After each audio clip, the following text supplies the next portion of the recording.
it's just like you never think you're going to treat somebody badly, and then when something similar happens to you, like you're like, wow, like I don't feel seen or heard, and like I can't believe that I had put somebody else through this. But also you have to learn to forgive yourself too, and that's okay. Welcome to Guys That Listen. I'm Peter, and today we got special guest Maggie on the pod. Yo. Hey, thanks. Of course, Maggie. Can you introduce yourself to the audience? Yeah, so I am a Vietnamese American. I am a digital marketer. That's the right term. Music producer, DJ, first generation daughter of an immigrant parents. Yeah. Wow, dang, that's insane that you lined up all that with first generation immigrant parents, because that's a lot for them to take in. Because I'm sure as you grew up, the expectations were different than what you had just described, right? Yeah, but growing up, I feel like it was very normal because everyone that I grew up with were also first generation, or most of them were. I think in high school, probably like 80% of everyone that I went to school with were probably first generations too. Oh, wow. A lot of Vietnamese, a lot of... What high school did you go to? I went to La Quinta High School in Westminster. Oh, okay. That Yeah, makes that makes sense, sense. right? Yeah, that makes sense. That makes sense. Yeah. So we grew up, a lot of us were like low income families, grew up on free lunches. So that was normal lunch for cards. us. Yeah. Yeah. And then, we didn't have a lot of money growing up, so a lot of us just played outside. This is also before the age of like smartphones now. Yeah. And also like computers. Like what we had back then was like really slow, and I don't know. It was an interesting time. Yeah. I know you're really mindful of this stuff, because I know you talk about mental health and a lot of that, like, very commonly. Yeah. So do you feel like where we're going now is kind of bad for us? Ooh, I don't know about bad, because there's always pros and cons with everything, because it's really the perspective that you do, because we all have to kind of be mindful with where our time is. So this new generation, iPad kids, a lot of parents are mindful of what they give their kids, and some people aren't. How you use the iPad could be good. We have a lot more kids that are smarter, like really good at coding. When we grew up with MySpace, so that kind of taught us like HTML. But now I feel like kids have that deeper understanding of how computers work. I don't have little like brothers or sisters in that age range, or cousins, so I don't really know. I'm not too deep into like what kids are like these days, but it could be a bad thing, because I do hear a lot of kids like they aren't as social as before. Like they're kind of just used to being with their phone and talking to people through that medium versus face-to-face conversations.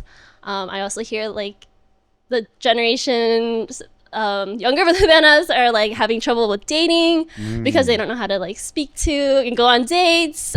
So yeah, I don't really know. That's what I hear. Yeah. Okay, let's go into you then. Like, you don't know those things because that's not something that you're surrounded by. Yeah. But you yourself, how do you feel about it? It affects me to the point where I see, like, I love social media. I'm on social media a lot.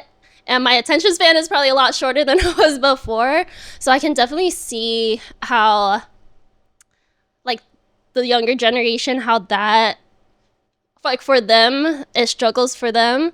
But I also see it on the positive side. It's like, oh, wow, they have access to so much information. And what information do they want out of it? Like, I see so many other music producers just, like, going at it. And, like, there's so many resources on YouTube now. Whereas, like, for me, it was a lot harder. Like there wasn't that many resources on YouTube to learn. I had to learn on my own, or kind of go out there and find mentors and ask them. So I don't think it's necessarily a bad thing. It's just how people use it or what people want to focus on. So I'm always more of a glass half full type of person. So I'm like, there's positives to it, definitely. Yeah. No, I definitely agree with you. There's positives.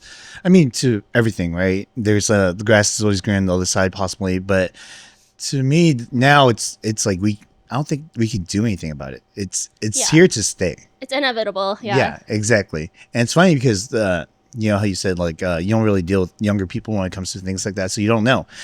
yesterday I was having dinner with my dad and my uncle, and both at the same time they had YouTube on their phones and just like listening to their own thing while we're having dinner at the dinner table. And I was like, whoa, this is so weird. Yeah. Because this is not how I imagine having dinner with my family. Yeah. You know, at this age, you know?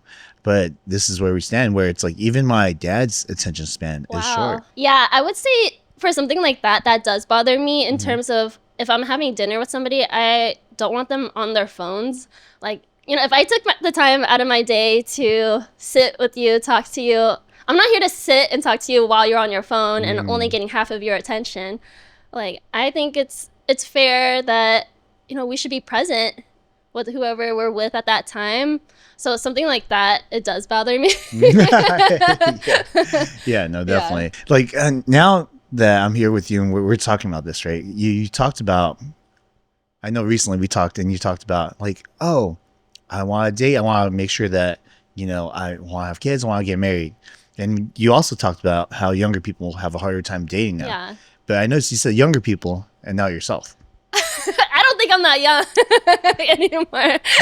I don't know how You're old young. people think You're I young. am. Yeah. You're young.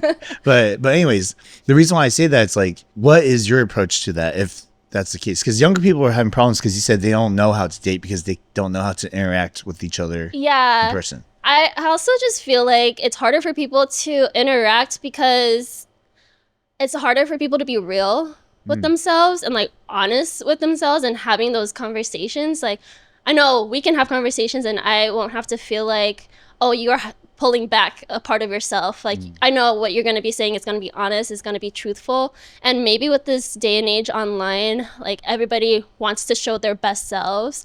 So even with the conversations that they have in real life, it could be really difficult for them to dive deep into themselves and talk about that. And whereas it's like, oh, like this is what I'm up to now. Like I need to talk about all the new accomplishments I have. It's like, that's not really what like dating should be about. Like I feel like everybody's afraid of getting like ghosted and like people always want the next, like the best person. So people are more disposable or dispensable now. Yeah. So I feel like people just aren't honest. Ooh. Like just be yourself and just be genuine. Like be weird.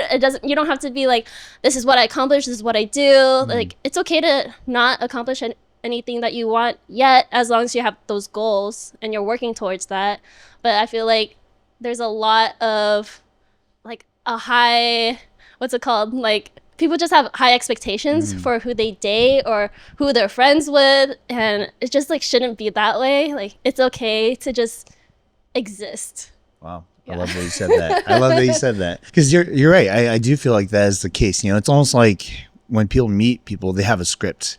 Yeah. It's like a curated storyline on how you should engage with them. Yeah. You know, and I do feel that it's starting to shift because what's happening, at least from what I'm noticing, maybe because I'm older or whatever, but my bullshit radar is a lot better now. Yeah, you know? definitely.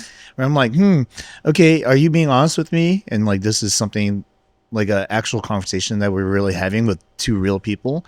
Or are you showing me a side of yourself that's like curated because you have an angle? Yeah, right? No, I totally feel that. I think it's also with our experience because I don't know why I make it sound like we're ancient. But also, especially in the realm that I'm in, there's a lot of ego in music and like DJing. And it feels like some people always want something from you before they tell you more. And they're more like gatekeeping. And, you know, a lot of my friends in music that I'm really close to, like, we don't really care about like gatekeeping. But, you know, who knows? Like, people are different towards you, towards other people. So, I don't know. It's just what I realize with most of my friends. Like, I think they're pretty genuine and honest, and I try to be that way with other people. I don't know if that's just the Scorpio in me, because like people say Scorpios are like honest and they can detect lies. Okay, I mean that makes sense, because if you set the example for your friend group, and typically that's how other people come to your friend group, feeling the same, you know, that's what gravitates towards you. That's what you pull in. Yeah. And I do see that with other people where they have friend group and they're not the only disingenuous one. It's like typically their circle too. And that's unfortunate because it's scary. It is scary for me because I look at these, most of the people that I'm talking about are guys, right? Because I guess we just interact on that level where it's like, okay, like you're going to tell me something. I already know what it is because I'm also a guy. Oh. But my thing is that that's not sustainable. Like the way they act at things is not sustainable. They have to become authentic at one point. And what I'm starting to see more is guys who don't have genuine relationships. Yeah. As they get older, you know, those things, you can't keep on doing it like that. You have to be more authentic with yourself because, you know, this is something I've been thinking about for a while. If you present yourself in a inauthentic way, that's what you're going to attract. Right. Because no one will ever have a genuine conversation with you if you don't tell them what's truthfully on top of your mind, you know? So do you feel like you being more authentic and your genuine self and being more vulnerable towards some of these guys, it forces them to kind of open up a little more, or do you still feel like they're pretty stonewall? I think it forces them to open up a little bit more because it's weird. The typical piece of advice people say is like, try not to be too transparent about things. Yeah. And because you're basically allowing them into your life and they could use that information to harm you, right? And that to me is kind of like a very cynical way of thinking. Right. I would like to put myself out there, and if you can harm me, if it does happen, whatever, it is what it is. You know, like I can't go out and just be worried about what's the worst thing that can happen to me in life, you know? And so I put things out because I hope that changes things. And it just makes me feel better about myself because there's this thing I've been thinking about a lot lately. And just because things have been happening around my circle to where these conversations have come up. So I believe that in human beings, we have yin and yang, not because we're very like Asian. I'm saying this, but I truthfully believe that, right? Where there's good and bad to us, right? And we're capable of both. And those things are actually us to the core of our human being, right? And, you know, the reason why I bring that up is because when I was younger, I always thought that I could never, ever be physically abusive to like a significant other. And I had seen that around, right? My family and stuff like that. And I held my head up very proud that I never did anything to my significant other. But when I really looked at myself under a microscope, I was like, you know what? I may have never like physically harmed them, but I've definitely been verbally abusive sometimes. I've definitely triggered some of their, you know, fight or flight modes because I'm super angry or, you know, super aggressive about how I'm moving my arm or whatever, you know? And when I was younger, I used to think, oh, as long as I didn't do it, I'm better than the people who have been in domestic violence. Yeah. And I've come to realize, like, you know, actually, if I had just thought to myself that, oh, I am actually fully capable of that, I just haven't done it. Yeah. You know, it allows me to think like, okay, well, how do I keep myself from doing that? To make sure that I'm regulated in the way I feel in my emotions, so that way those things don't happen, versus denying that it's ever possible. At least you're self-aware to that point where you want to change, because humans have a lot of power, like manipulation, like you could be telling lies and then that could scar somebody for the rest of their lives with that trauma. So it's, you know, you really have to be mindful of what energy you give out to people and also what you're willing to receive from people. Yep. And I would say I'm very protective of my energy, almost to a fault where even though I try to be as honest as possible, sometimes I am very skeptical of who I talk to and if I could trust somebody. And if that information is going to be used against me, I think I'm a little maybe too cautious about that. And like, especially being on social media, I wouldn't say I'm an open book to a fault, but not to the point where I feel extremely comfortable putting myself out there and giving a lot of information about myself, because I'm still very introverted at the end of the day, and I like to have a lot of privacy. So it's just a lot about balance, I think. Yeah, I think that definitely is the case. And I also think that there's a certain amount of access that you give to people after some trust is built. Yeah. You know, and I'm very transparent, right? There's a lot of things I say on here that basically everyone knows. But there is a certain amount of things that are very personal to me that I don't share on the podcast because the audience has nothing to gain from it. Right. it's more so like, hey, here's a side of me that you've never seen, and I'll show that to friends that I've grown to trust, right? Because they've got to earn this trust. Yeah. You know, there's a certain level of me where I'm like just very transparent, right? Which is what the podcast gets. Yeah. And there's a level of me where it's like, oh, you have to earn this on a one-on-one basis, where I could truthfully like understand you and if your intentions are good towards me. But I've also noticed that with this idea that people withhold information, whether we admit that we do good or bad things, and I'll admit the bad things that I've done, right? I think it could be a positive change for people to hear this, because they don't feel alone in their thoughts when they think that they could possibly do something that is demonic almost, you know? And to me, I had to come to terms with that, where, oh shit, I could definitely be a person that can be abusive. You know, I'm not much better than any of these other people. Yeah. It's just I've never reached that level. But as long as I pay attention to how I am, I understand that's possible, I can remove myself from those situations, you know? So to give you some insight, I used to be the person where in a romantic relationship, if we got into an argument or a debate, we would have to settle it right then and there. And that was actually very draining, very unproductive, because emotions are high. Yeah.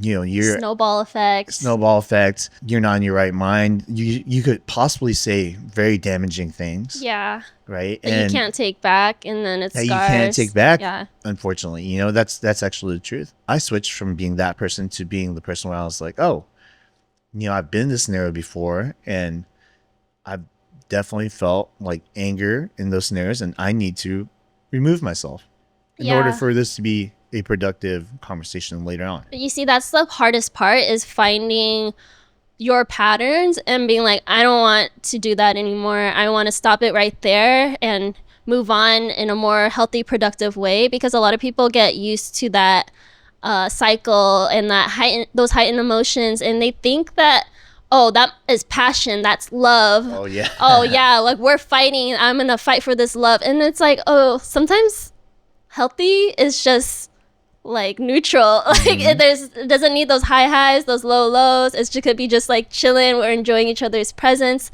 and company.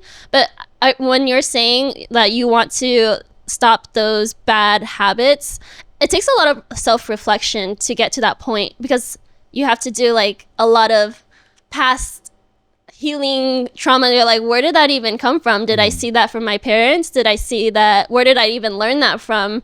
And then, you know, how do you even get out of that cycle? So I feel like dating is a lot about trying to understand yourself and practicing these new, healthier habits, and finding someone that won't trigger those bad habits constantly, because it really does depend on who you're dating, if they're going to be supportive of you in healthy ways, and they also have to be doing the work themselves. But also, life is just a constant like healing like I don't think we're ever going to be fully healed. Like we just kind of deal with things over time, and then like we just gain that strength, because bad things are always gonna happen, right? And I'm going down a huge tangent, but I think that's also a big topic too, of like people are like, oh, I'm not ready to date, I'm not healed yet. But it's like, oh, if you're gonna find the right partner, they can help you heal, and that's totally okay.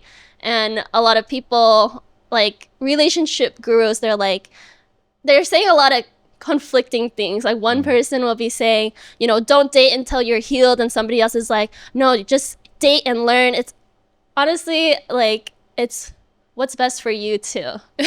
Okay, so now that we're talking about this, right, it sounds like you've gone through your own journey. Yeah. So what was that like, and at what point were you like, okay, I've done enough work, I don't need to be perfect, I don't need to be fully healed, I'm okay with this right now? And from there, what did you change? Yeah, I was in a long-term relationship for 4 years. This was about 3 years ago when we broke up. And I learned so much about myself. Like I was going through therapy, so I learned a lot about healthy coping mechanisms and how to have like productive arguments. And then I learned a lot of the relationship. When I was upset and angry, I was like an avoidant. I would just be like, I don't want to do this anymore. And then I learned that was mostly because of how my family was, like with my parents, when they would yell at me, like I would just kind of shut down. So I had to unlearn that, and I didn't feel like expressing my feelings could feel like be safe. And I thought anyone that kind of made me feel unsafe, I would just kind of run away from them. Like, okay, you're not a safe space. And I don't blame my parents at all, because that was just how they grew up and that's how they knew to parent me and my siblings. But I just learned that, you know, it's okay. It's okay that I had to also like tell myself it's okay that I did those things. Not saying that everything is cleared or any, like I had apologized to my ex about all of my wrongdoings, because I take full responsibility for that. And I think I said that years after we years after we broke up, and he was kind of like taken aback, where he was like, I don't even like think badly about you about any of those things, but you know, I appreciate you for telling me, and if you have anything else that like comes up, we can talk about it. But I thought that was really nice of him to even just like hear me out. And oh my god, I'm getting emotional. You're good. You're good. It's just like, you never think you're going to treat somebody badly, and then when something similar happens to you, like you're like, wow, like I don't feel seen or heard, and like I can't believe that I had put somebody else through this. But also you have to learn to forgive yourself too, and that's okay. So therapy really helped me to be like, you know, you didn't know better. Yeah. Like that's okay. There's nothing else that you can change.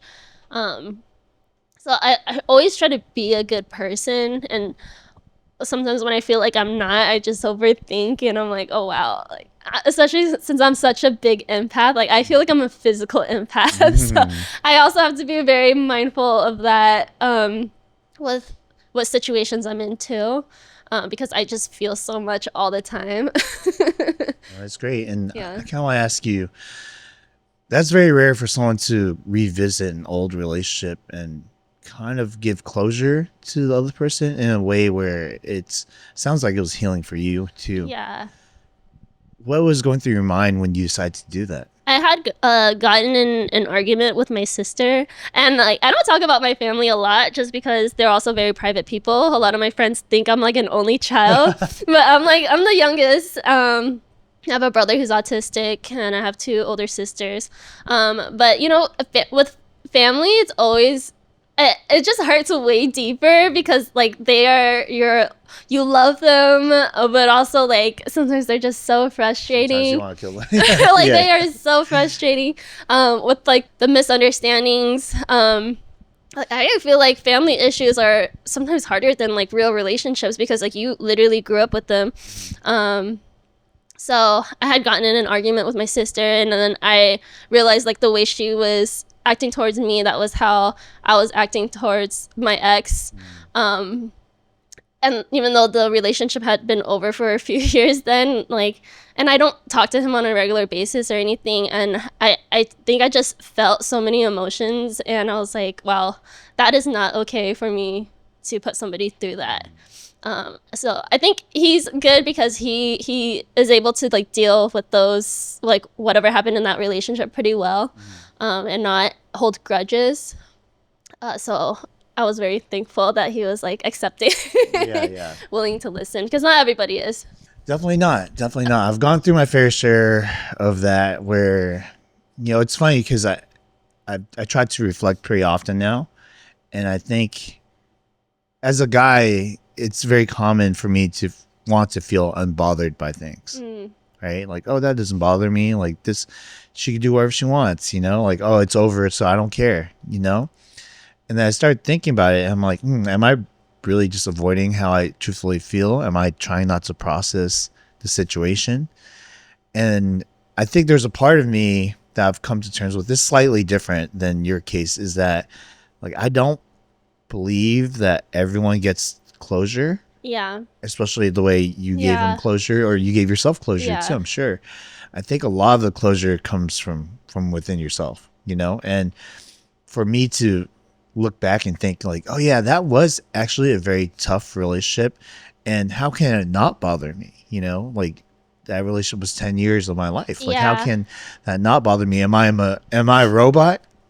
You know, and it's okay for me to have been bothered by it, right? And when I allowed myself that feeling of being upset about what had happened, I'm like, oh wow, shit, that was not okay. It also made me realize, like, okay, how can I handle this better in the future, right? Yeah. And even then, that was still a work in progress, right? Because to be honest, it was funny because that relationship, I was kind of more of the anxious type in that relationship. Whereas the following relationships I had, I became more avoidant by it because I wanted to protect myself, you know? So I kind of held back. And it's funny that you mentioned, you know, when some people argue, they talk about, oh, I'm passionate and I, you know, this fiery thing, this is why I'm fighting for you. Yeah. But it's actually kind of toxic, right? It's not really healthy. And I had a significant other who told me, like, oh, I heard you were very passionate. I want that, you know? Oh, really? Yeah. And I was like, no, you don't want that Right. because you haven't been through it, you It's know? like But sometimes they would try to test you and be like, oh, are you yeah. gonna fight for me? oh yeah. And it's like, oh, actually, like, why would you want somebody to just put all of that energy when they could put that energy into other things? Like, Oh, yeah. not saying that, oh, like fighting for somebody is not a bad thing, because we should always fight for what we want, but also just knowing when, like, oh, that's enough.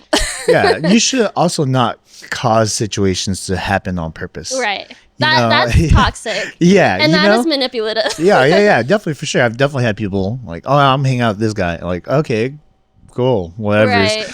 Oh, well, you know, he likes me. I'm like, what? Okay, what? But then it's also like, why would you put somebody that you love Why through would you- that, yeah, or someone that exactly. you're even interested in? Like, as a genuine human being, or somebody that you're even dating, like, you should like them as a friend first and foremost. So like, why would you put a friend through something toxic? Right? See, I think a lot of it comes from wanting validation from certain people, whether it's like your friends or your significant other. I think they hold value in you fighting for them, And that's uncovering a lot more deeper issues. Is like, well, then why are you wanting that validation? Yeah, why do you not feel like you're enough? Yeah. Well, I guess I don't really relate to that. Yeah. I'm probably more the opposite.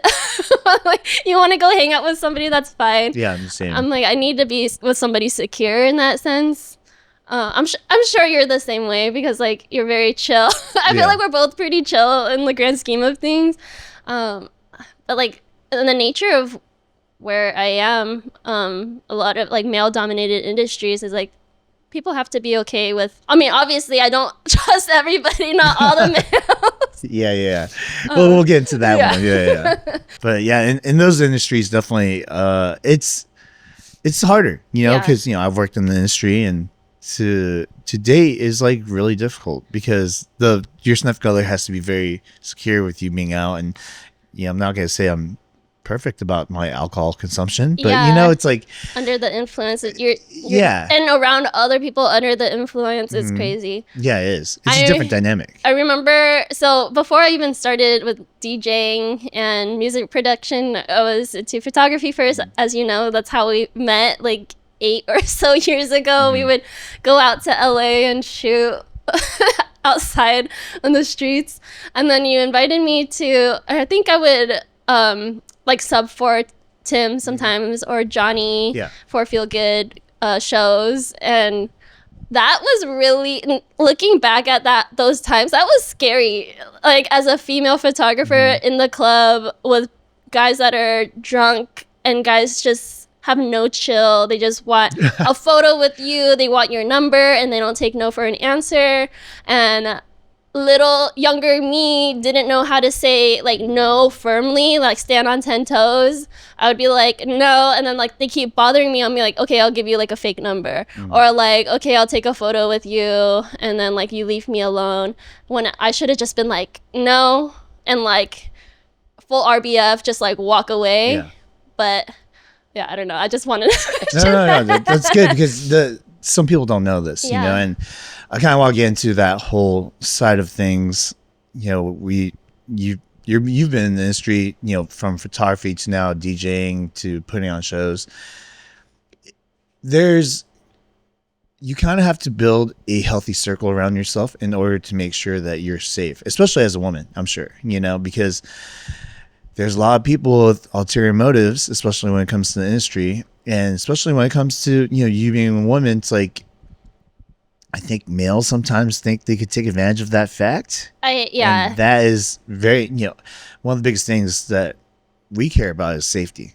Right. Mm-hmm. Yes, like we'll go out and drink and be kind of Right. like degenerate sometimes, but like we're not looking for anyone to be harmed, right? We'll make sure that everyone Ubers, make sure that women are safe. We're not the kind of guys where it's like, oh yeah, she's fucked up, you should go do something. Which is, the industry is kind of notorious for, unfortunately, because that rotten apple just ruins the whole batch, right? So now that you've been in it for so long, like how do you handle these things moving forward? And now that you're older, you got to put your foot down, and not just for yourself, but let's say for some of the younger people too, right? Who are more inexperienced. Word of mouth goes a long way, but a lot of people that I was friends with or in the circle that I thought was safe, there are allegations that come after, and I'm like, oh my gosh, I would have never guessed that so and so would have been doing that. So you can never be too safe. And I'm honestly at the time in my career where I'm like, I don't want to go to the club and DJ that often. Like if it was like a gig with playing with a bunch of my friends, or like a show that I really would go to on my own time, I would go out and play those shows. But like for some clubs, I'm not gonna just go out if I don't need to. Like the $100, $200, sometimes like that's just not worth it to me. And I've had like promoters come to me like that works in like prestigious companies that just want to get in my pants, and I'll just be like, I'm not looking for that, and I'm only looking to like date people seriously. And sometimes they think they think that's okay still to try because they think they have that power. Wow. And then, sometimes I'll see people on the lineup that are like females and they have like close photos with them, and and I'm not shaming any woman that wants to go that route, but I'm like, it makes it really hard because sometimes you just like have to try more and show your talent more to get booked into those things, those different clubs or shows. Not saying it's perfect out there, because obviously in any industry that you're a part of, there's always going to be some negative, and not to scare people, like it could even be in the work environment, corporate, where there's a lot of bad things that go on too sometimes. But it just makes you just cannot forget who you are, and you really have to stay true to your morals and what you want, even if it takes 10 times longer for you to get to where you want to be. So at the end of the day, it's really how you want to live your life. And for me, it's just how I would be. Like, I just don't want to have to sleep with somebody to get on the lineup faster, or like there's other ways, and there's a lot of good people out there too where you don't have to do all of that to be where you want to be. Yeah, that is a very controversial topic, and I've never talked to a female artist about this, so you'll be the first. Okay. And with social media being such a big thing, and be able to market yourself is huge for DJs, right? Yeah. Followings being a big thing. I feel like a lot of women, especially attractive women, get discredited from the amount of work they put in, their skills and their talents, because a lot of jealous people believe that's all they're getting the success from their looks. I also want to say I don't doubt that their looks also play a part. I'm just gonna be straight up about it. I don't doubt that their looks also play a part, but I'm also not one to be like, oh, she's not talented at all, she doesn't deserve that spot. Right. What do you think about that? I think the same way as you, what you were saying, like looks do play a part. For me personally, I don't try to make that the forefront of everything, even though like most of my videos, it's me in front of the camera. But I purposefully don't dress revealing. I just don't want that type of male attention and that male gaze of being like, oh wow, like, you know, her boobs are out, her butt's out, or whatever. It's like, that's what I want to look at. It's like, no, it makes me want to work harder, if anything, to be like, oh wow, she actually has talent and she actually knows what she's doing. And I'm not saying that I know everything, because, you know, there's just so much to learn about music production and DJing. There's so many techniques, but I just want to be known more for my style. And as for looks, it's okay for people to be like, oh wow, like I like this guy because I love the way he dresses, or like, oh wow, it's like part of who they are too. Yeah. But for girls that want to put themselves out there and get that male attention to kind of like just get their career started a lot faster, you know, whatever works for them. But for me, I'm very true to the art, and I love learning and I love growing. So that's what I choose to put out there in terms of the music that I make, or the quick mixes on for DJing. I know that you said you this is your choice, and you choose to have the focus and the attention on your skills. I'm not female, so I don't know what it feels like, but I want to ask you, have you ever felt the pressure to? I don't think I feel the pressure to like dress a certain way or anything. Like, luckily, a lot of people do take me very seriously in this industry, and like different companies, like they acknowledge my skill level, which I'm just so grateful for. So I don't feel like I have to dress a certain way, but I do feel for a lot of women who feel like they have to. I'm just very lucky that I have the support system that I do, where I'm very secure in myself now, and with how I look. It wasn't always that way, but you know, all the allegations about coming out about other people, or even like the whole P. Diddy news, and how a lot of females felt like they had to put themselves in those situations. Well, not even like put themselves in those situations, like they seriously just didn't know what they were going to be into, and then people take advantage of women. So I don't think negatively of girls who dress a certain way, or they go to certain parties, and like, if that's I think the right way for me to say it is that, look, like, I can only speak on my experience, and I'm an introvert, so I think being an introvert seriously has helped me get out of a lot of bad situations that I could have been potentially in, going out to the clubs and being under the influence, or certain shows, and trying to network with certain people at afters. And that not all afters are bad, not all parties are bad, not all clubs are bad, but I do think it saved me a lot of potential situations. Oh, that's interesting. I've never thought about it like that, but I can see that. Like, if you just thought of the situation like an introvert sometimes, maybe that would get people out of trouble. It saves me a lot of money.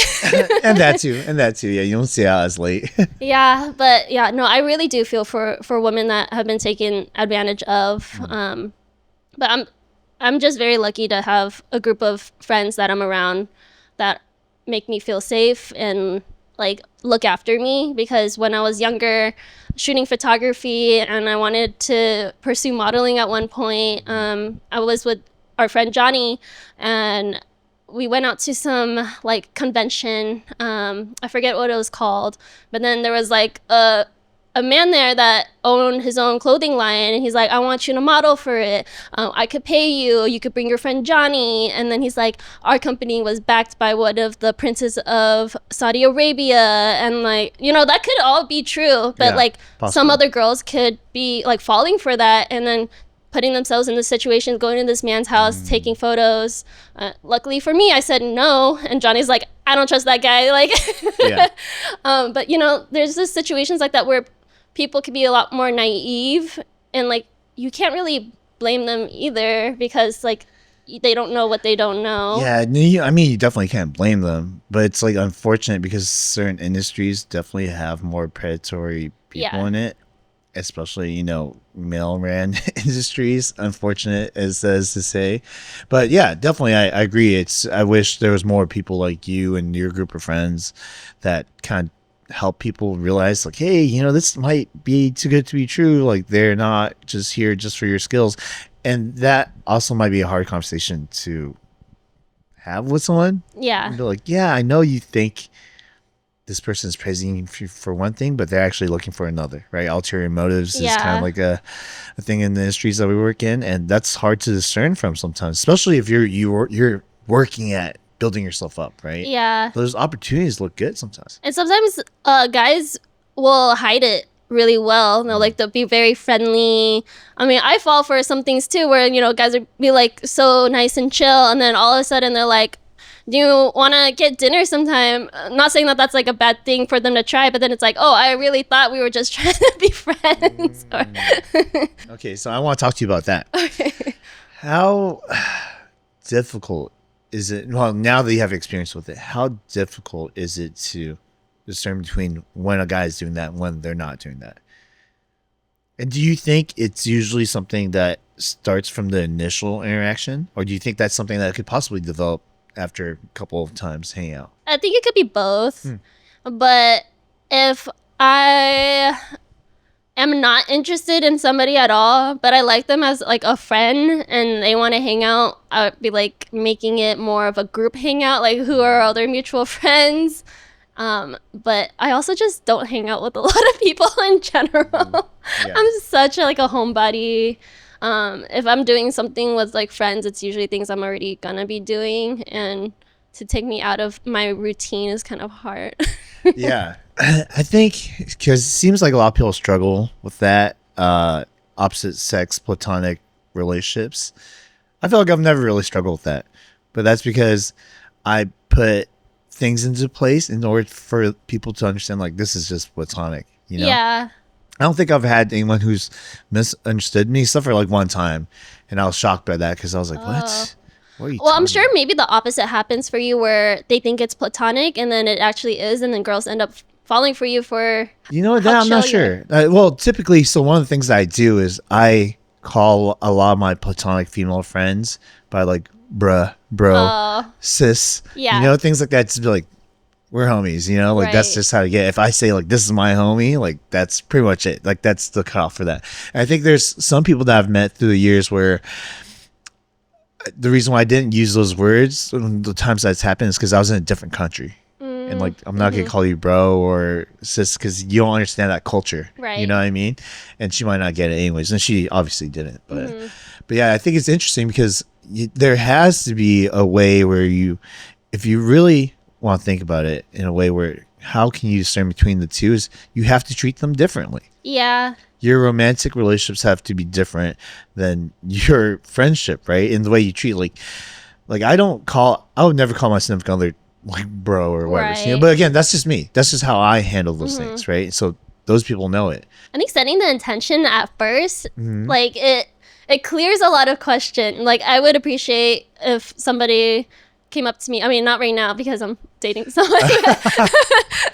but but like if somebody was just like more straightforward and be like, hey, I really like your personality, I would love to take you on a date, and that's totally fine for someone to say, and then it's up to the girl to be like, oh, I appreciate it, but I only want to be friends right now. Or it's like, oh cool, yeah, I'll be down to like hang out and see how things are. Like I think just setting those intentions straight up before like having to question things, like I think that clears a lot of questions. With that is that what if their intentions were that initially and then they caught feelings or something? That's right? true. And then it's kind of hard because I think it's really hard for people to really distinguish if they like someone or not right off the bat, right? Sometimes it's just a physical thing, right? Yeah. Just like a looks thing. I've definitely known friends who said like, oh no, it's just like platonic, and then they end up dating. I'm like, what the fuck? And I understand why people feel like that. So I have a lot of platonic female friends, you yourself included, and I've had exes that are like, I don't trust any of those girls. And I'm like, I would never do anything like that. And never has anything ever happened, right? Because I established that since the beginning. But I've also seen it where, oh yeah, I would never she's my friend. I'll never date her. And then they break up, and then he's like on with that friend. You know, I'm like, Mm-hmm. holy shit, what the hell's going on? So I think the thing is, it's hard to be honest with yourself as to what it is sometimes. You know, because it's not as clear as day sometimes for people. For me now, I understand more because I'm older, but younger, I can see why feelings could evolve from platonic like friendships. I don't think it happens nearly as much now because I think people know why they go out Oh, yeah. or why they meet people. But I do think like being friends with somebody first is a good thing before dating. Like Oh, just getting 100%. to know them, trusting them, and knowing that they're there for you versus just like, oh, I'm just here to date, and if you don't want to pursue this, then I don't want to talk to you. I don't Well, want then to. that becomes that thing, though. That is See, true. that becomes that thing. If you say like friends before you date, then That's true. you're like, wait, I thought you said you want to be friends. What the hell? What is Well, that? no, I think in terms of that, it's like, you know, you should always like the person that you're gonna be dating. Yes. Like, Okay. Yeah, I yeah. agree with that. I agree with that. Ooh, yeah, that's tough. Okay. I do think it's very situational. Mm-hmm. It's not really a black and white type of thing. Yeah, I mean, dating now is really, really complicated. situational. I can't even imagine, right? Like, we're talking about dating stuff. I've been out of the game for like 3 years, and I just hear stuff from people younger than me, right? And I'm just like, wow, it sounds terrible. Like, what is going on out there? But I also only know how to date one way, which is like as a friend, you know? And it's never like my intention to be a friend, to befriend them in order to like date them, right? And that's like something I established very early on. And that happens like literally only through, and it sounds bad, it only really happens for me because the other person kind of shows me signs of interest. Then I'm like, oh, it's rarely ever like I'm like, oh, I'm gonna show you interest. So you're usually the one that kind of waits for a girl to show interest first. It's like that where it's like, okay, I guess this is a boundary that could be kind of like changed. So would you say you're not very like excited to date usually? Like yeah. that's not something that you seek. No, not really. I think just because my life's so hectic, and this has nothing to do with healing. This is just me being mindful of who I'm bringing into my life, right? Where I'm like, there's so much shit going on, like It's the that. timing. Yeah, like I don't want you to be a part of this. You're gonna be like, what the fuck? What'd you bring me into? You know, and I'm very considerate of that, which is crazy because I kind of want to talk about this now. Is some people don't give a fuck about where they're at in life and their situations, and they'll just fucking date. I'm just like, whoa, that's insane. You know, you just got out of this crazy divorce, you know, and you're in the middle of everything, and your fucking job sucks, and you just hate life, and you're like, well, I'm going out and get a girlfriend. I'm like, wow, Yeah, that's I think insane. for something like that, it's like you really need to think of your priorities. Like, is dating a priority because you need to feel those emotional, like, internal feelings that you think somebody can help, or you just don't want to be by yourself? Or like, is that more important than trying to find a job? You know what I mean? But I also think situationally, like when we were younger, early 20s, a lot of us didn't have jobs or were in college, going to school or whatever. So it's like okay, you could have a little like a girlfriend or boyfriend. Whereas now it's like you don't have a job, but why is dating your priority right now? Well, to some people, love is the biggest priority, Yeah. right? I think that is the emotion that drives everyone crazy for the most part. I think I'm kind of like you, where I'm like, oh, I'm totally fine by myself, but I rather focus on what I enjoy, which is like my passions, my hobbies, and then also I want to have a stable job for myself, not necessarily for a partner, but just have a foundation, and then I'll date. Yeah, and for me too, there's so I've always thought about like this where I don't think about dating rarely ever, and those things just kind of pop up. The reason why is I don't want this void that I'm trying to fill up. You know, some people will be like, oh yeah, I want to get married when I'm older. I don't ever want to get married, but you know, in their case, it's like I would rather meet someone and feel compelled to be married to them versus I have this void to fill and I'm gonna make someone fill that position. Yeah, I think the intention is important because you can technically not have a job and then have a relationship that's very fulfilling and have the goal be like, I'm studying to become this, and like I'm gonna get this job between this time for us and for me ultimately, and that's totally fine, versus it being like, I just want to be in a relationship just to be in a relationship. And I feel like a lot of people these days when they're dating, it's very much to fulfill, what can you do for me, what can I do for you, versus it being like, oh, I care about you deep down as a person, let's grow together. I think right now my standard, at least for myself, is that if I look at me in the position I'm in and I wouldn't date me, then I'm not trying to get That's anyone to fair. date me.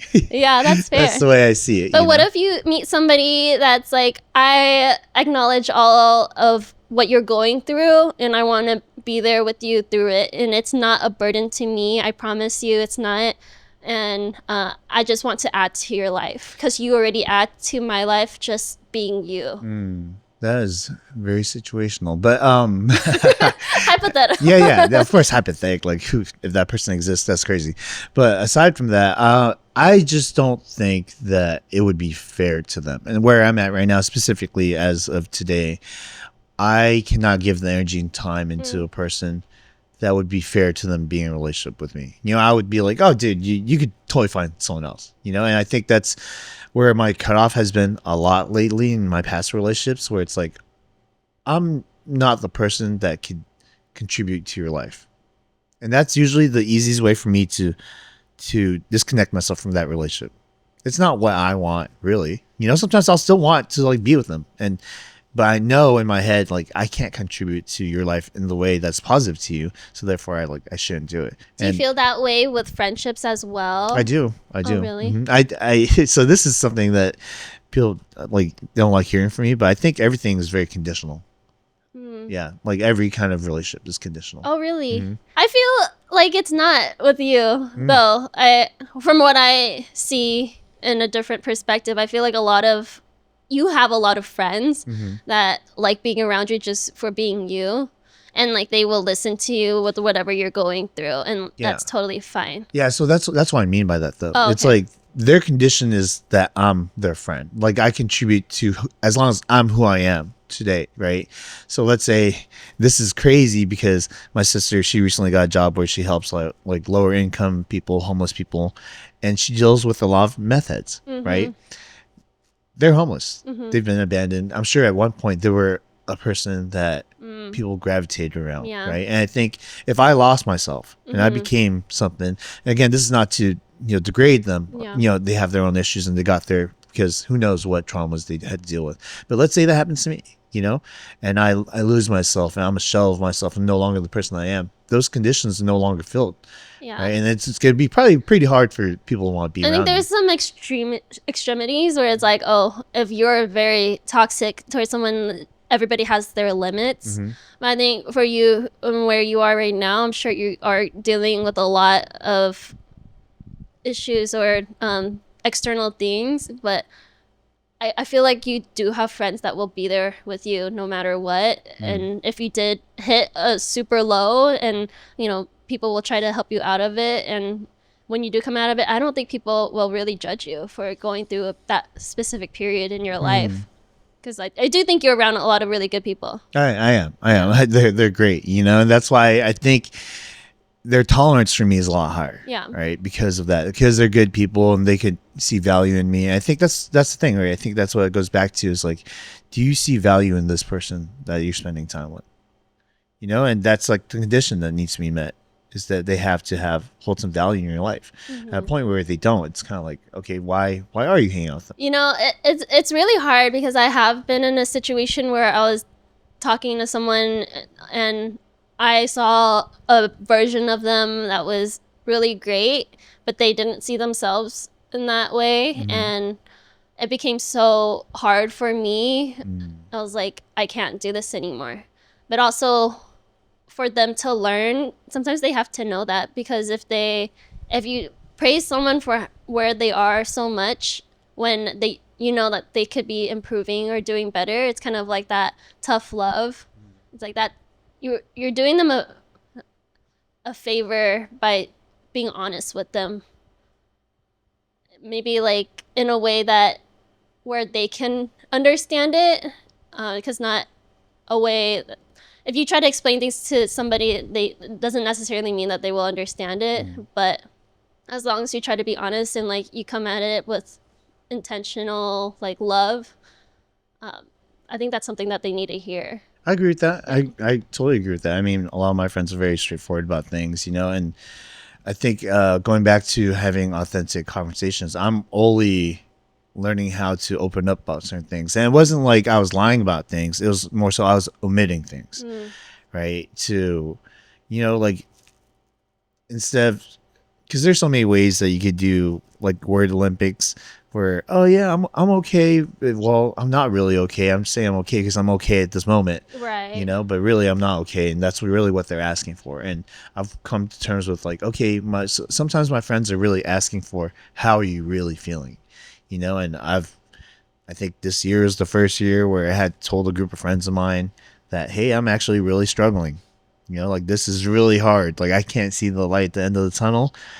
And, you know, they're all like, well, let me know what you need, you know, what we could do. And they've never asked or never said that to me because I've never given them the opportunity to give me help. You know, I think that's what it comes down to is that going back to the conversation, I know we're going off on a tangent again, is that like that authentic side of you where, you know, people, if you just curate your whole life and everything seems fine and you don't show people that you have problems, then no one's going to be able to help you. Yeah. And sometimes people do want to help you. Like they feel like they're useful, like they want to do that. So by not being honest, it's like you're taking that away from them. I mean, obviously not everybody will have capacity to help, but, you know, at least opening the door for people who do want to. Yeah, 100%. I love to help out my friends. Yeah. Right? Whenever I can. And I think that's the thing is that's almost a fundamental requirement of a friendship is that if they're capable, they're going to be willing. Yeah. You know, it's rare that they're not. And if they're not, then maybe you're not that close, right? And that's totally fine too, because I don't think everyone has to be close friends. Yeah. You know what I mean? Or even just being able to empathize with you. Like they might not be able to help you out of it, but, you know, being like, hey, I'm here if you ever want to talk to somebody. That's so important. That helps you to just get your mind off of whatever. And that's already helping too. No, that's 100% important. That's why having those conversations matter, right? So, you know, I know we kind of ran off on tangent a little bit, but I want to ask you, you said you're seeing someone now, and prior you kind of reconciled what happened with your ex. So being that you're seeing someone now, what has healed in you that you feel now comfortable with being in a relationship, or I don't want to call it a relationship, but whatever you have going on? Yeah, I think I'm just in a time in my life where I feel comfortable with where I am, and I want to grow with somebody. And it is really difficult from being super independent to kind of sharing your life, different aspects of your life, because I'm just so used to dealing everything on my own. Like any hardships, I'm used to dealing on my own, learning different things. But I do see a lot of positives of having a partner that will support you in different ways, so you don't have to feel so alone. Like who I'm talking to right now, he's a music producer too. He knows a lot of videography, photography, so a lot of common interests that I have already. So having somebody to bounce those ideas with is really nice.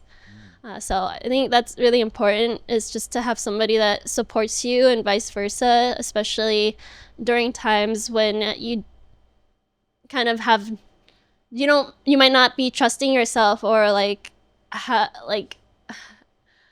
I deal with a lot of emotional ups and downs sometimes with my art. So having a partner that kind of just understands what I'm trying to do and helps me talk out of those negative feelings is really nice.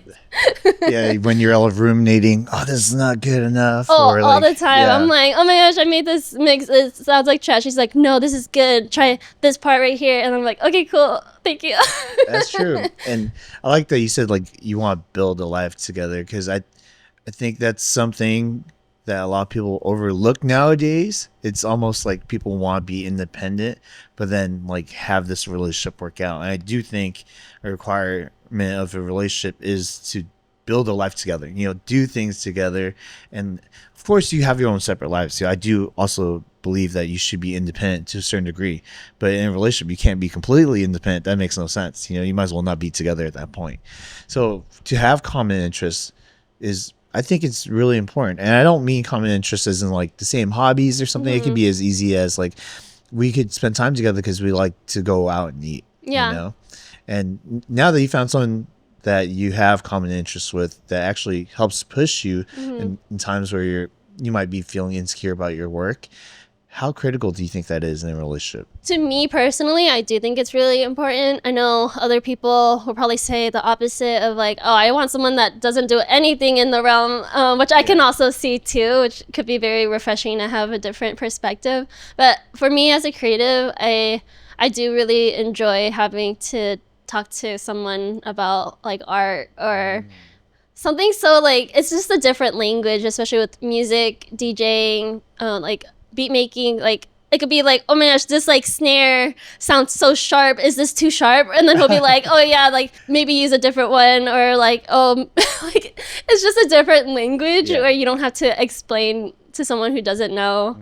Like, oh, they're like, what do you mean they sound the exact same? It's like, no, they don't. yeah, no, definitely. I could definitely see that. I mean, you're around enough music friends, you hear that all the time. Yeah. How about for you? Do you feel like it's important to be around someone with the same interests? You know what? So there's this situation that I had a long time ago where my significant other at the time, I used to be really into Texas Hold'em, like poker. I played like online for like a year, made some money off of it. It was cool. Like I was passionate about it. Maybe I just had a gambling problem. I don't know, but it was really fun. It was something I loved sharing with people. I'm a guy who loves to share my interests. I used to openly share all my interests with all my friends, and you would just get to know me through that. And then I remember I was sharing something with my partner at the time, and she told me, hey Peter, like I know you love poker, but like I don't care about that stuff.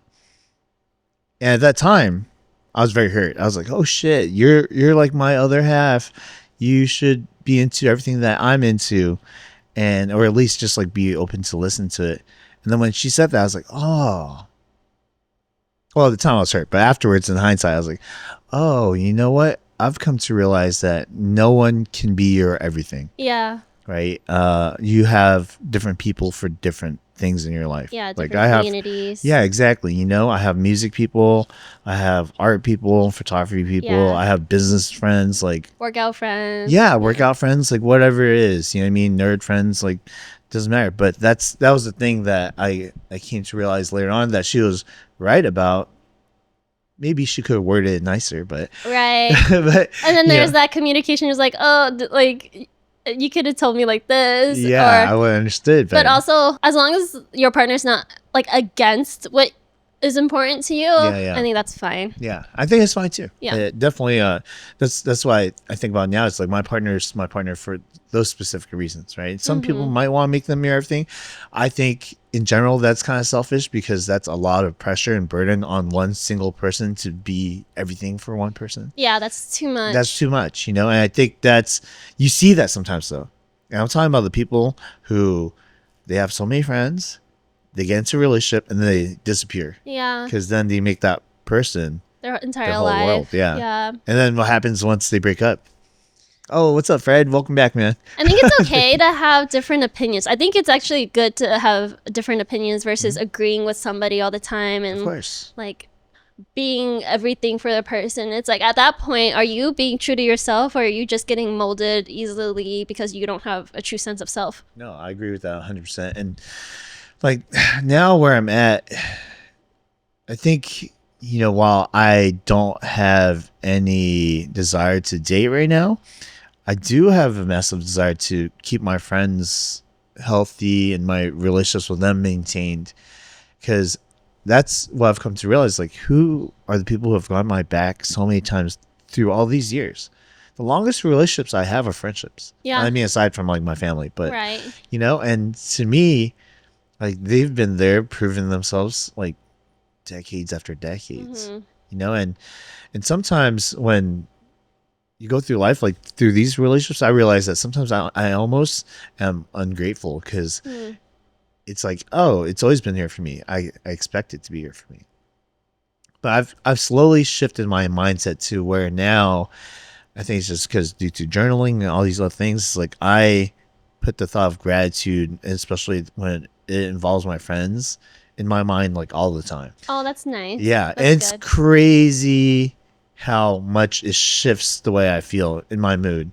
Like everyone should try it. If you do this, try it. Like when I go out with my friends, I look at them and I'm like, wow, what funny, like interesting, like beautiful individuals. That's sweet. Yeah, it literally puts a smile on my face. I Yeah. think that I'm like, That's cute. and sometimes literally I'm coming from a bad place. Yeah. Like, oh shit, I just had a long fucking day, like 10 things kind of like caught on fire, and I'm like, oh fuck, the world's going down. And then I'll be out with them and I'm like, I'll think that, and it puts me in a better mood. The energy's better, they notice it's better, and everything just gets a little bit better. Do you feel like it is natural being like if you were in a relationship for some of those friendships to kind of fade though? Yeah, of course. I mean, everything's temporary. Yeah. That's the way I see the world, is like everything is temporary. Yeah. Even the sun will someday cease to rise, so I don't see why I would imagine. I think everyone plays a role in your life, no matter how little or how big. That's the way I see things. There was an analogy that I read or I saw a while ago. I always forget where it comes from, but they're saying like your friendships and your relationships in your life is like a tree. Right? Some people are like roots. They'll be with you since the very beginning, typically family, right? Some people will be like branches. They'll come and they'll be here for a long time, but once in a while they'll break off. Some people are like leaves. They're only here for the season, right? And then they'll be gone.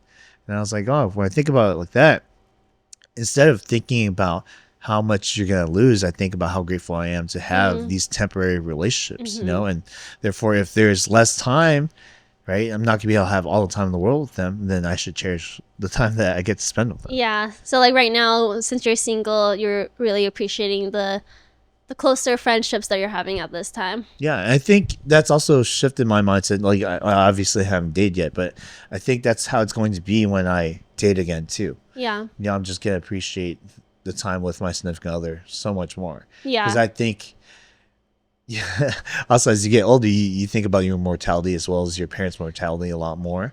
It's where I don't believe that. I know for a fact now that you don't have all the time in the world to do anything. So therefore, if you make time for something, being intentional about it can be really, really important. So that's the biggest mindset shift for me was, like I think about how temporary things are now.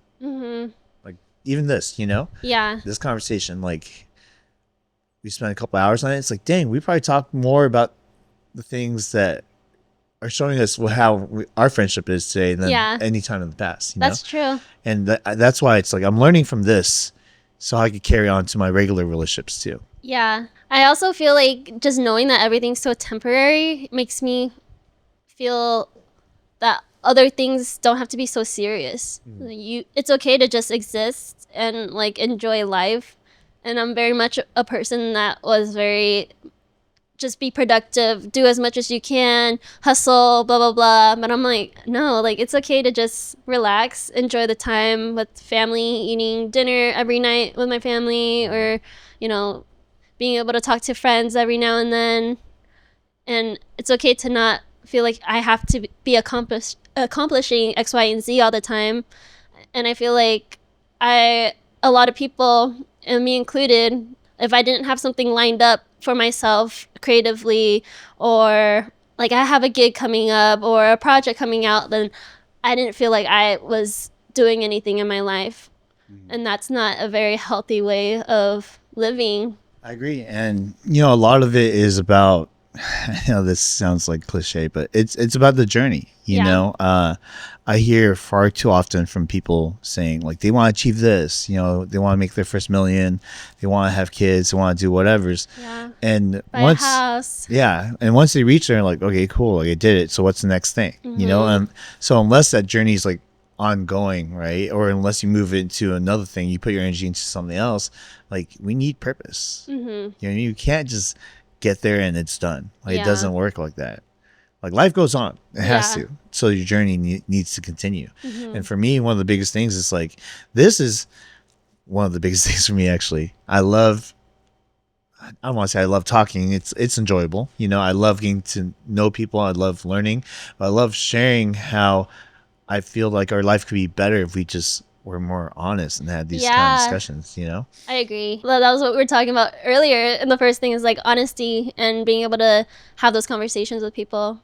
And I feel like it's hard to have those conversations with a lot of people now. I think it's I don't know, it's like a domino effect almost. Yeah. Right? Where if you're not authentic in your approach, like your introduction, right? And then the next person's probably get mirror that. And then that person goes to the next person and it continues. But I think, you know, on the opposite end, if we're genuine and, you know, we talk to each other in a way where it's like we're being authentic, then more people are going to feel that. And that's going to also happen. Like, I feel like sometimes when I talk about my accomplishments with some people, when they're like, oh, what's new? I'm like, oh, this is like what happened. I get really excited. And then they're not excited. And I'm like, oh, like, okay.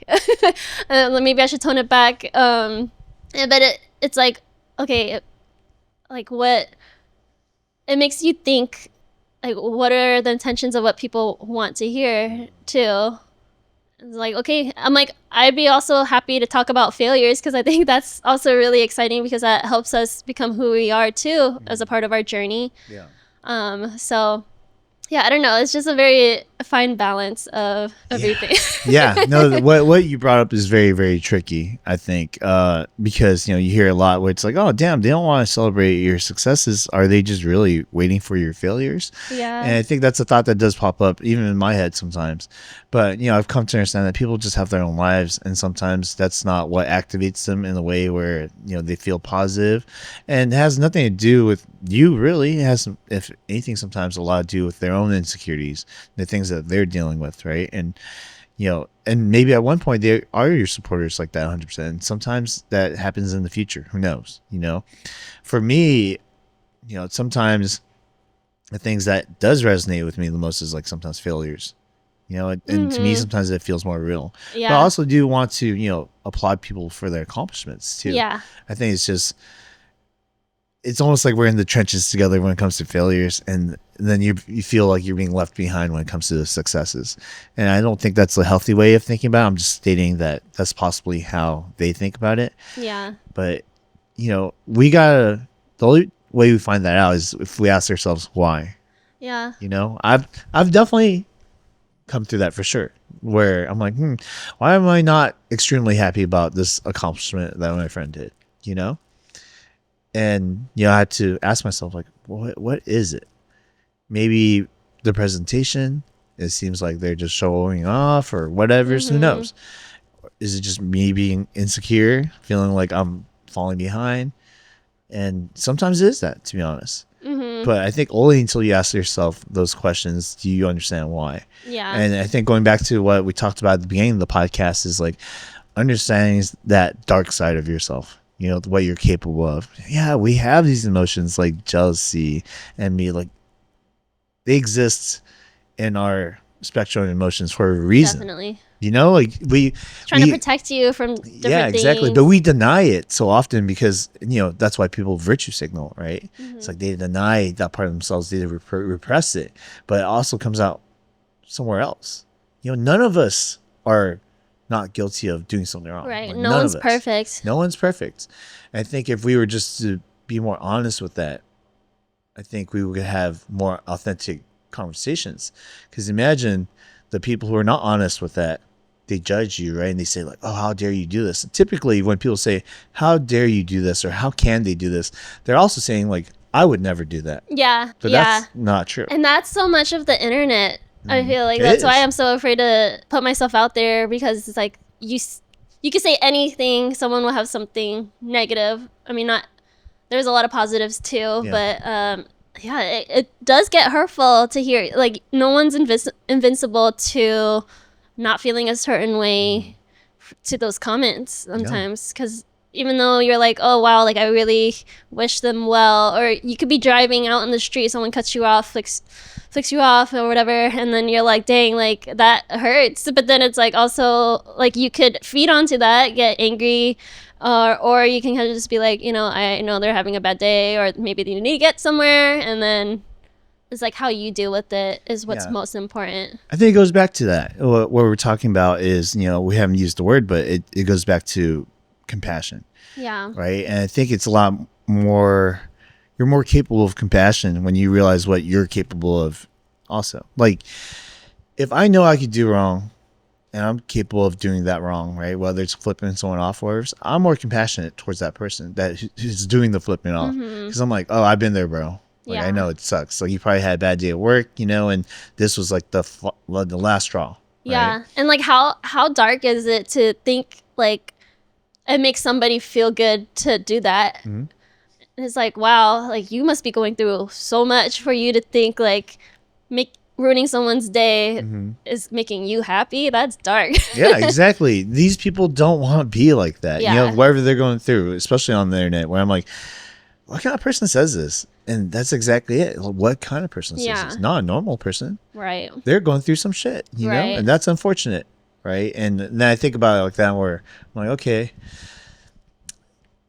comment's annoying, but I'll leave it be because whatever's, they're going through something right now. Versus before, where I would be triggered and like, all right, I'm going to talk shit back, and you'll go back and forth between you. I'm like, okay, now none of that really matters. People take things very personally. Like you could just be having fun, and then people will be like, oh, I don't like that. She is just out or whatever. It's just, if it doesn't, like things should not bother you, and you shouldn't take things personally unless it directly affects you.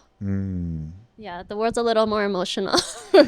Yeah. Okay. So, I think that's an important thing to touch base on. You're introverted. Mm-hmm. You're in a space where you could be connected to basically an infinite amount of people online, right? You're in the online space, and the comments, also being that you're, an empath, the comments could sometimes be very hurtful, right? And obviously, like you mentioned, there are good ones too.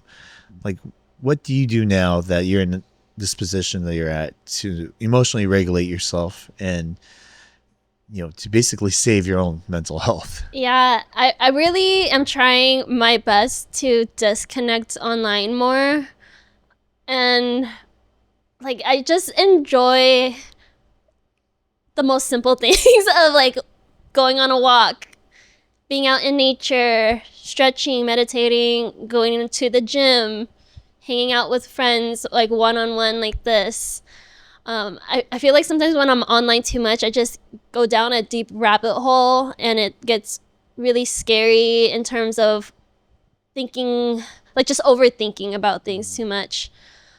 And yeah, I'm just like a hippie deep down inside. Like I love, like I sound crazy. I don't know if I sound good. I don't know. I don't think you sound crazy. I don't think you sound crazy at all. Like I will literally ask Alexa and they like play nature sounds of like river sounds or sounds of birds. Like I will spend so much time in nature if I have time for it. Like I love going out to the beach and just being away from my phone as much as possible.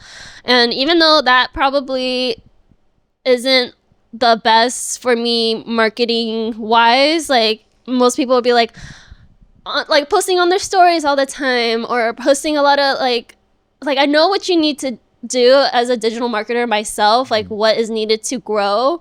And I don't want to like live online all the time. Like I want to pick and choose when I get to use it and make it work for me versus against me. That's really important. It's a yin and yang.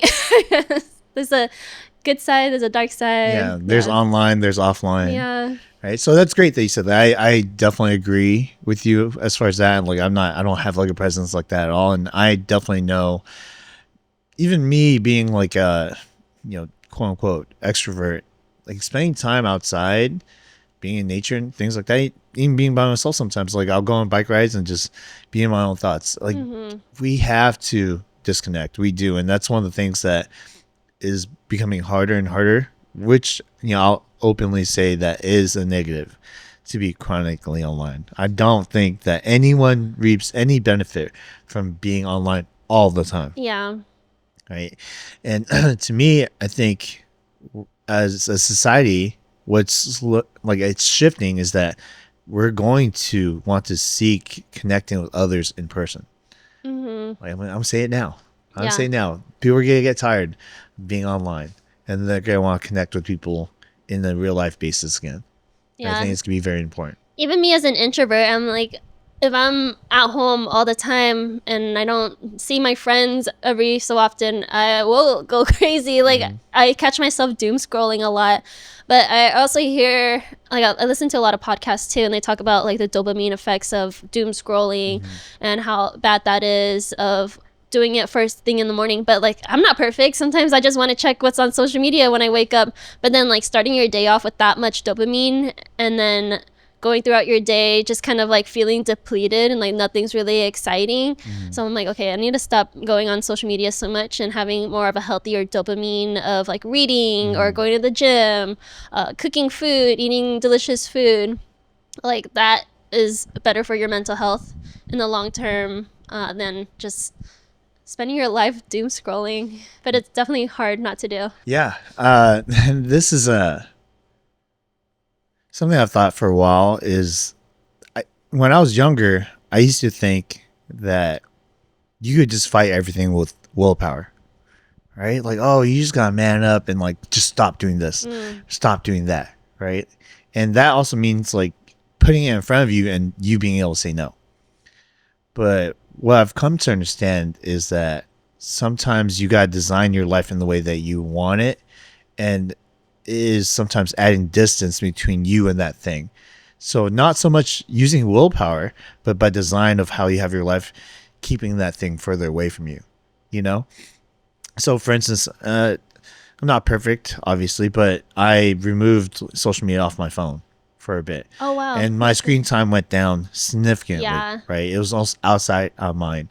Some people say, put your phone in a different room, like when you wake up. So it's actually harder for you to grab that, So just like everything else, I think it's not the easy way out by just removing things. I think that's actually the optimal way to do it sometimes, and I don't fault people for now, being that I understand things better, for being avoidant of certain things that they know is bad for them. Yeah. So now I'm trying to be a lot more cognizant of when I am using social media, because I do see the pros of it, because I am connected with a lot of people on there that I'm like, wow, I never would have been able to meet you otherwise. Like, they live in a different side of the world.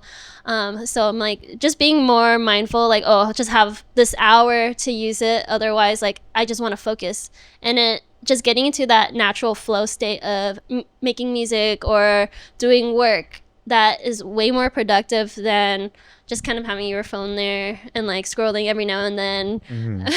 And then versus having like, oh, you have that 1 hour of just like do whatever you want. Like, that's just way more productive for me, at least. Yeah, no, I believe it. I'm starting to see it a lot more now, because I'll like text friends and I'll notice it'll say, oh, this person's notifications are turned off. And I'm seeing it with way more friends than ever.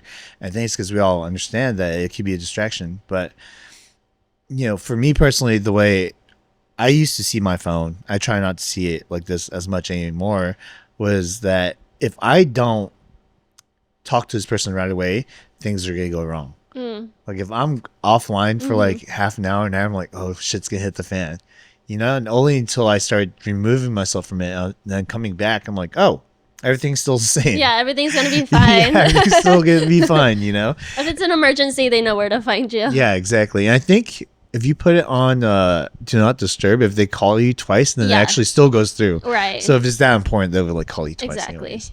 But yeah, it's crazy how our minds like this now, right? So I guess it is the younger generation is kind of messed up if that's like their norm from growing up, because us growing up, we would just play outside, no phone, come home whenever.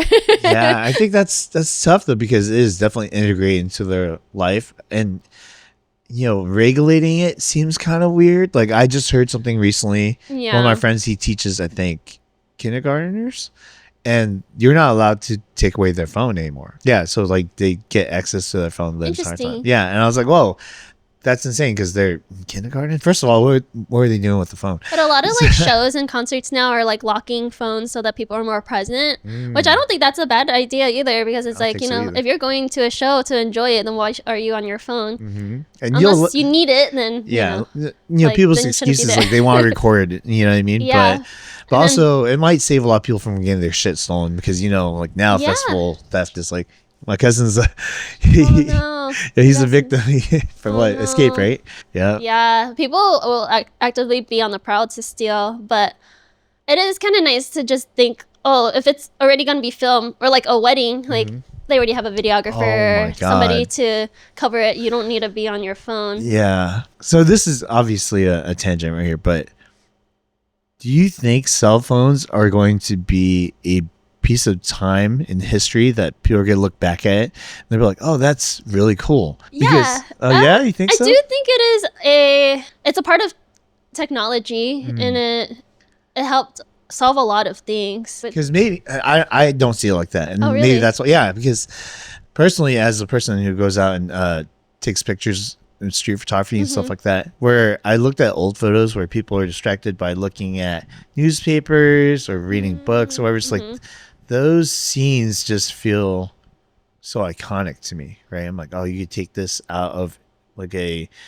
cinematic, you know, film from way back then, and this is how it looked. And now that, you know, maybe because we're living in it in the present day, where I take pictures and people are just on their cell phones, I'm just like, it just it looks, doesn't have the same effect. no, it doesn't. It just looks lame to me, right? It just looks this weird thing where it's like we're all conforming to the machine that is our cell phone, right?